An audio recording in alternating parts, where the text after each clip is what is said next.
Mexico's modernization required solid financial institutions. Thus, on June 2nd, with the merger of Banco Nacional Mexicano and Banco Mercantil Mexicano, Banco Nacional de Mexico was established. The foundation of the bank made it possible to support the Mexican government of the time in such important actions as the restoration of national credit, the linkage with international financial networks, the timely collection of taxes, and the financing of modernization projects such as the railways or the sanitation of the Port of Veracruz. Welcome to the Hall of the Board of Directors, where decisions have been made that demonstrate that a company committed to society is capable of lasting more than 13 decades. Now, here are some episodes of the history of a country, Mexico and its national bank.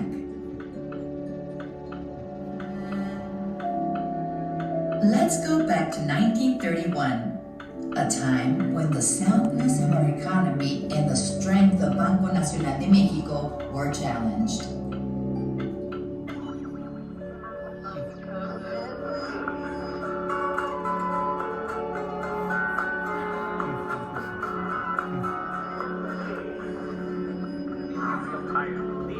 Or you're just having a bad day.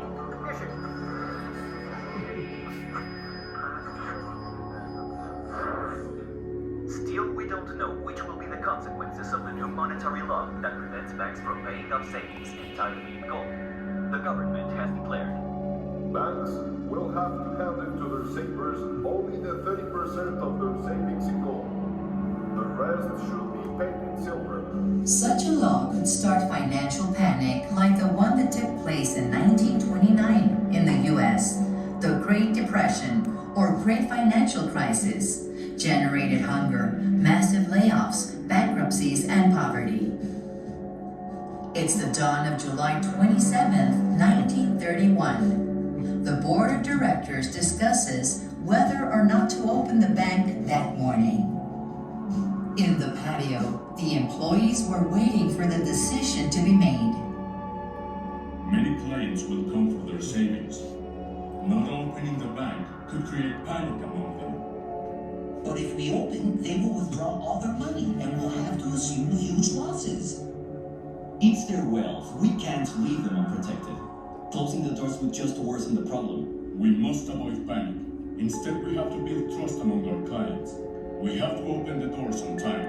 If savers decide to withdraw their money, we have the ability to settle it. The only way to maintain confidence among savers was opening doors the next day as usual. This was done, and other banks followed Banco Nacional de Mexico, thus avoiding financial panic. Fast forward to 1995. Mexico was facing a severe economic crisis. Trust was once again at stake. After the devaluation of the peso and the international lack of confidence, financial institutions were seeking investments to strengthen themselves. Without investments, neither the bank nor the country will be able to move ahead.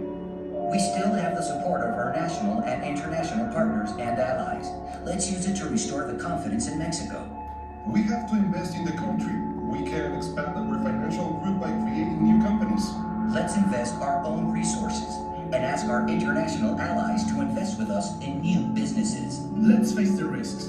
We are the most suitable to attract investments from other companies around the world and from our own shareholders. Investors will see Mexico as a trustworthy country again. The bank thus created an insurance company, a telecommunications company, and a pension fund because it understood that a crisis is an opportunity to offer solutions in favor of the country. The new millennium brought new challenges. Mexico was entering the world economy by leaps and bounds. Since its establishment, Banco Nacional de Mexico always had an international orientation. In 2001, the bank decided to break in the global stage. After its recapitalization in 2001, Mexico became part of Citigroup, the world's leading financial group. In order to support local companies and investment in the country, the bank included Mexico in the World Government Bond Index, defined by Citi. This corporate decision is an example of how Citibanamex represents the best of Mexico and the world. Trust and commitment to Mexico allow a company to endure more than 13 decades. The decisions taken by this institution in its hall for the board of directors are testimony that the bank is, in fact, the only Banco Nacional de Mexico, the most committed to our country. You can see all the people that were director general in that book over there. And the other three, we have the presidents of the administration